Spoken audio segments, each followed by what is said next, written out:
देखिए, सर्वप्रथम अभी न्यूज के माध्यम से हम सभी को सनातन धर्म परंपरा के अंतर्गत विक्रम संवत 2081 की सभी को हार्दिक शुभकामनाएं प्रदान करते हैं। हमारे यहाँ चैत्र शुक्ला प्रतिपदा से ही नव संवत प्रारंभ माना जाता है। ब्रह्मा जी ने इसी दिन सृष्टि की रचना की, सृष्टि का प्रारंभ किया। राजा विक्रमादित्य जी ने भी इसी को ही नव संवत माना है। किसी भी प्रकार से अगर आप देखें तो प्रकृति भी इसी को ही नव संवत मानती है। संवत 2081 में इस वर्ष राजा मंगल है एवं मंत्री शनि है। मंगल राजा जब होते हैं तो वह वर्ष धन धान्यादि कृषि सबके लिए शुभ फलप्रद रहता है। इस वर्ष में वृष्टि सर्वाधिक होती है। कहीं कहीं खंड वृष्टि भी रहती है, कहीं कहीं ज्यादा वृष्टि रहती है, तूफान आदि, इसके अलावा भूकंप आदि ऐसी स्थितियां बनती रहती हैं। भगवान इस वर्ष को सभी के लिए मंगलमय करें। इसी के साथ में जब नव संवत का प्रारंभ होता है तो नवरात्र प्रारंभ हो जाते हैं। हमारे यहाँ यह परंपरा है कि चैत्र शुक्ला प्रतिपदा से नवरात्रों का प्रारंभ माना जाता है। शारदीय एवं वासंतिक 2 नवरात्र प्रत्यक्ष हैं और 2 नवरात्र गुप्त हैं। शरतकाले महापूज्या क्रियते या च वार्षिकी, तो वासंतिक और शारदीय नवरात्र ये प्रमुख नवरात्र हैं, जिसमें वासंतिक नवरात्र कल मंगलवार से प्रारंभ हो रही है।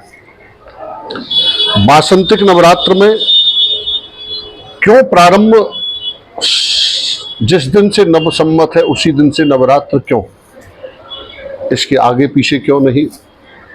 तो इसका कारण है शरद बसंत नामानौ दानवौ द्वौ भयंकरौ तयो उपद्रव साम्यर्थम एवं पूजा दुधा मता। मनुष्य लोक ही नहीं समस्त सृष्टि शक्ति की आराधना करती है। शरद और वसंत में होने वाले उत्पातों के शमन के लिए नवरात्र आराधन हमारे यहाँ देवता भी मनाते हैं और पृथ्वी लोक पर भगवत भक्त भी मनाते आ रहे हैं। नवरात्र क्या है? नवभी रात्रि भी संपद्यते इति नवरात्र। इनमें नवरात्रि का विधान है। जितना ज्यादा संभव हो पूजन करें, भजन करें, दुर्गा सप्तशती के पाठ कराएं, व्रत करें। निराहारौ यथाहारौ तन्मनस्कौ समाहितौ, व्रत का इसमें विशेष विधान रहता है। दूसरी बात, जो सामान्य पूजा करना चाहते हैं घट स्थापना करें। घट स्थापना के साथ साथ जैसी भी विधि उन पर बनती है, पंचोपचार, षोडशोपचार, जैसी श्रद्धा है उसके अनुसार मातेश्वरी की पूजा अर्चना करें। एक विशेष बात हम आपके माध्यम से बताना चाहते हैं कि अगर चित्रा नक्षत्र एवं वैधृति योग बनता है तो उसमें घट स्थापना केवल और केवल अभिजित मुहूर्त में ही की जा सकती है। हम विशेष करके आपको बताना चाहते हैं कि इस बार वैधृति योग है और वैधृति योग के कारण आप देखिए कि दोपहर 2:17 तक वैधृति योग है। अब इसमें कैसे घट स्थापना हो? धर्मशास्त्र आदेश करते हैं कि अभिजित मुहूर्त में 11:15 बजे से और 12:15 के मध्य में आप घट स्थापना करें। यही कल घट स्थापना का मुहूर्त है। इसी के साथ साथ पूर्ण नवरात्र है जो कि 9 अप्रैल से प्रारंभ होकर 17 अप्रैल श्री राम नवमी को ही समापन नवरात्रों का होगा। इसमें अगर दुर्गा सप्तशती का पाठ कोई नहीं कर सकते हैं आचार्य ब्राह्मणों के द्वारा पाठ कराएं, मन से श्रद्धा युक्त होकर के ही सभी क्रम करें। साथ साथ हम यह भी कहना चाहते हैं कि मातेश्वरी की उपासना सभी करते हैं, इसके साथ साथ जो भी आचार्य जन पूजन करें, पाठ करें, उनके प्रति भी विशेष श्रद्धा युक्त होकर के आचार्य का पूजन करें, आचार्य का अर्चन करें और उनके यथा सम्मान ही उनके लिए भेंट आदि प्रदान करें। क्योंकि अगर कहीं दक्षिणा दी जाती है तो उसका फल फिर पूर्ण रूप से प्राप्त नहीं होता है।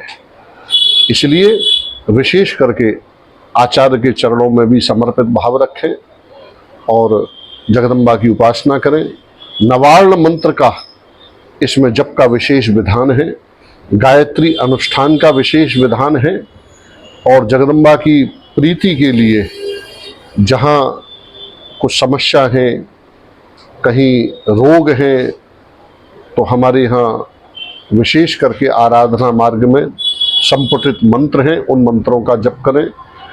भगवती के लिए नित्य प्रति पंचोपचार पूजन जरूर करें, फल है, नैवेद्य इत्यादि है, इससे राजराजेश्वरी का पूजन अर्चन करें।